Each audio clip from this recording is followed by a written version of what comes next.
Oke, assalamualaikum teman-teman. Balik lagi sama saya Raffi di GoCapri. Nah, sekarang kita sedang bersama Pak Suyono ya, Pak.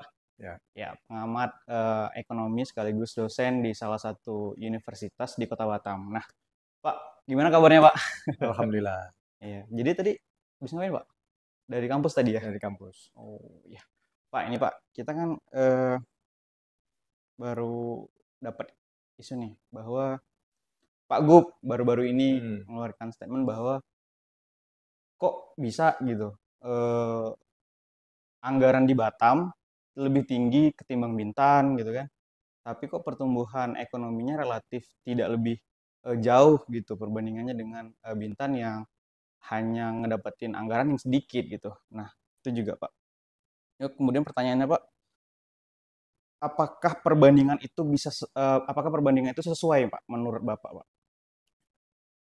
eh langsung jawab nih. Iya. Nah, pertama komentar saya adalah ojo dibanding-banding ke, Iya, ya. iya, iya. Jadi eh Batam itu dia tidak bisa dibandingkan dengan kabupaten kota yang ada di Kepri. Jadi tidak seimbang perbandingannya. Sama begini, karena parameternya nggak sama. Kita ngelihat data-data Batam itu dari sisi manapun dia itu lebih baik dibandingkan kabupaten yang lain. Dari jumlah penduduk, dari jumlah industri, kemudian dari eh, kawasan industri yang ada, dan termasuk dari total PDRB yang ada di sini. Itu dia jauh di atas kabupaten yang lain. Bayangkan dengan penduduk 1,4 juta, Batam itu sudah menguasai lebih dari 60%. Ekonomi Bahkan yang ada di Kepri ya Pak ya? bahkan digabungkan seluruh penduduk 6 kabupaten kota itu tidak bisa menyamai Batam. Termasuk kalau kita gabungkan seluruh PDRB di 6 kabupaten kota itu tidak bisa menyaingi Batam. Saya kasih contoh begini, PDRB Batam itu kan sampai 2023 itu 225 triliun. Sementara Bintan, kalau yang kita ambil contoh Bintan, Bintan hanya 25 triliun aja. Jadi perbedaannya itu hampir 8 kali lipat. Nah, jadi dari secara data indikator makro saja dia tidak seimbang. Nah, kalau dibandingkan pertumbuhan ekonominya, itu juga tidak bisa serta-merta kita katakan pertumbuhan ekonomi Batam dengan 7%, sementara Bintan 6,15% dan terpaut hanya 0,9%. Terus kita katakan bahwa Batam tidak optimal dan Bintan lebih baik. Itu juga dia tidak bisa dikomparasi karena masing-masing punya karakter sendiri-sendiri. Nah, yang justru kita harus yang menjadi isu di sini adalah bagaimana masing-masing kawasan yang sudah diberikan keistimewaan sebagai kawasan ekonomi khusus dan kawasan perdagangan bebas itu bisa dioptimalkan. Batam hari ini kita lihat, oke, mungkin belum optimal. Mungkin ya Pak Rudi juga sering ngomong bahwa pembangunan infrastruktur juga belum selesai, masih terus berjalan. Sebagai kawasan perdagangan bebas juga masih terus eh, dibenahi. Termasuk di Bintan dan Karimun. Kalau kita bicara status kawasan perdagangan bebas. Walaupun di Bintan itu enclave, tidak sepenuh pulau, juga belum optimal kawasan perdagangan bebasnya. Sehingga masih banyak pekerjaan rumah yang harus dilakukan oleh masing-masing kepala daerah ketimbang membanding-bandingkan tingkat pertumbuhan ekonomi. Bahwa faktanya hari ini di Batam itu ada dua mesin, APBD dan APBN. Ya kita anggap eh, anggaran otorita APBN, anggaran Pemko itu APBD dengan total sekitar 5, sampai 6 triliun lah. Dan eh, banyak kawasan industri di sini. Kemudian FCZ-nya seluruh pulau. Jadi ini tidak bisa dibanding-bandingkan gitu. Dan tidak boleh satu lebih tinggi dan merasa satu lebih rendah. Jadi kalau saya tidak setuju kalau kedua daerah ini dikomparasi sehingga akhirnya menganggap daerah ini belum optimal dan ini lebih baik tuh saya pikir tidak seperti itu.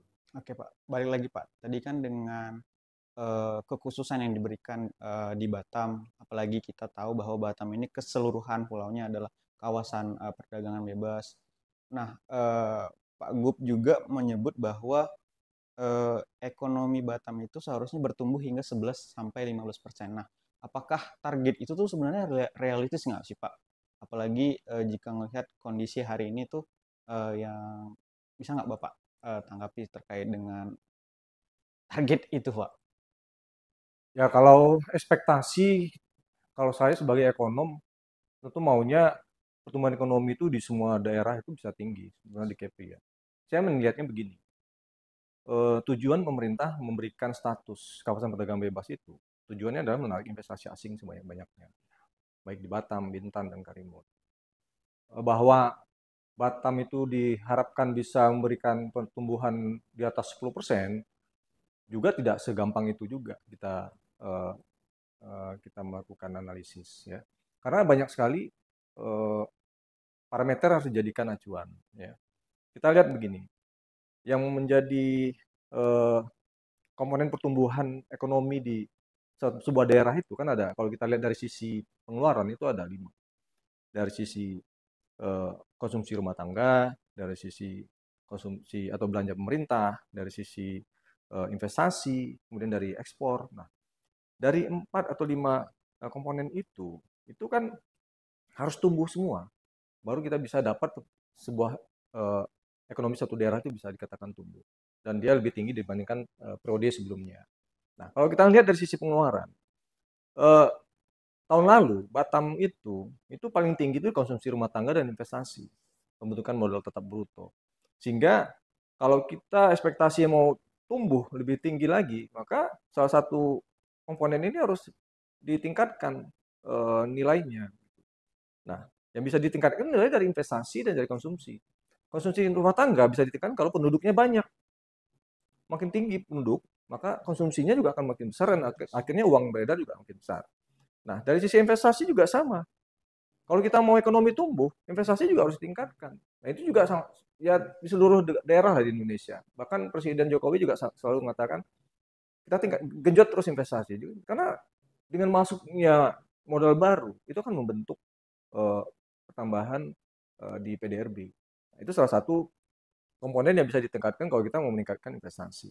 Jadi tidak bisa juga kita mengatakan, wah kita harus tumbuh begini-begini kalau komponen ini tidak kita perhatikan.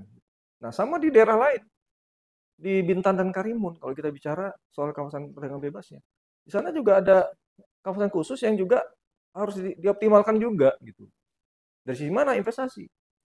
Karena komponen yang paling bisa ditingkatkan ini dari investasi. Nah, kalau investasinya naik terus setiap tahun, maka ekonomi akan meningkat. Nah, dari sisi lapangan usaha juga sama. Batam Bintan itu kan karakternya kurang lebih sama. Eh, Penopang utama itu dari industri pengolahan. Batam juga industri pengolahan. Karimun juga industri pengolahan. Kemudian dari sisi kalau Batam yang kedua itu konstruksi. Kalau di Bintan kalau nggak salah di perdagangan atau di akomodasi. Nah ini sektor-sektor unggulan ini yang memang harus dioptimalkan untuk menarik investasi-investasi baru. Tinggal kembali ke daerah, ke kepala daerah masing-masing untuk bagaimana supaya komponen-komponen pendukung atau penunjang pertumbuhan ekonomi ini bisa ditingkatkan. Berarti bisa kita bikin kesimpulan bahwa apakah pengaruh dari kapabilitas seorang pemimpin itu berpengaruh dengan kebijakan yang akan dibuat untuk mempengaruhi pertumbuhan ekonomi, Pak. Kemudian juga eh, dalam konteks Batam dan Kepri ya, Pak, kita bicara bahwa bagaimana peran seorang gubernur dan wali kota untuk menumbuhkan pertumbuhan khususnya di Batam dan Kepri, Pak. Ya. Kalau kita lihat di level kota, ya, seorang wali kota itu tugasnya adalah memastikan pelayanan publiknya itu berjalan baik dan memberikan kemudahan bagi dunia usaha, bagi dunia industri dan investasi untuk bisa masuk ke sini. Caranya dengan memberikan ya misalnya birokrasi perizinan yang dipermudah, kemudian membangun sarana infrastruktur dasar, kemudian memberikan kenyamanan-kenyamanan lain bagi dunia usaha maupun bagi dunia investasi di satu daerah. Dan di sini memang dibutuhkan kepala daerah yang punya visi yang jelas dalam pembangunan ekonomi di daerah masing-masing. Dia tentu harus tahu apa yang menjadi unggulan di daerah, yang menjadi karakter daerahnya, dan bagaimana dia bisa mengoptimalkan anggaran yang dia miliki untuk sepenuh-penuhnya menyediakan layanan publik yang berkualitas. Nah, dari sisi gubernur atau provinsi, provinsi itu kan sifatnya hanya koordinasi dan mengharmonisasi. Karena dia tidak punya wilayah. Wilayah itu dikuasai oleh kepala daerah di kabupaten kota masing-masing. Nah, tugas gubernur itu memastikan bahwa hubungan antara kepala daerah di level kota, kabupaten, dan provinsi berjalan baik. Kemudian gubernur juga dengan anggaran yang dia milikinya, walaupun terbatas, dia mendukung program-program yang sudah dibuat oleh kepala daerah di masing-masing kabupaten kota, dan dia memperkuat. Gitu. Karena masing-masing daerahnya kan punya anggaran sendiri-sendiri. Nah, provinsi itu hanya memperkuat saja. Nah, itu sebabnya dari provinsi ke kabupaten kota itu harus bersinergi. Ketika mereka membuat sebuah perencanaan juga harus terintegrasi.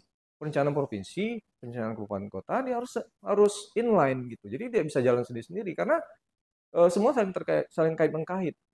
Nah, ini yang mungkin ke depan harus diperbaiki pola hubungan antara pemerintah provinsi dan kabupaten kota. Supaya tidak ada kesan jalan sendiri-sendiri nih. Provinsi maunya kemana, kabupaten kota yang mau kemana. Sehingga akhirnya program pembangunan itu tidak terintegrasi dia. Tidak tercipta sinergitas antara kepala daerah di situ. Nah, ini yang harus diperbaiki ke depan dengan ada pemilihan kepala daerah baru ini. Ya, kita berharap pola hubungan itu bisa diperbaiki. Tujuannya adalah supaya daya saing daerah ini semakin meningkat gitu. Supaya harapan-harapan kita investasi masuk, kemudian industri berkembang, ekonomi tumbuh, dan akhirnya rakyat kan akhirnya sejahtera.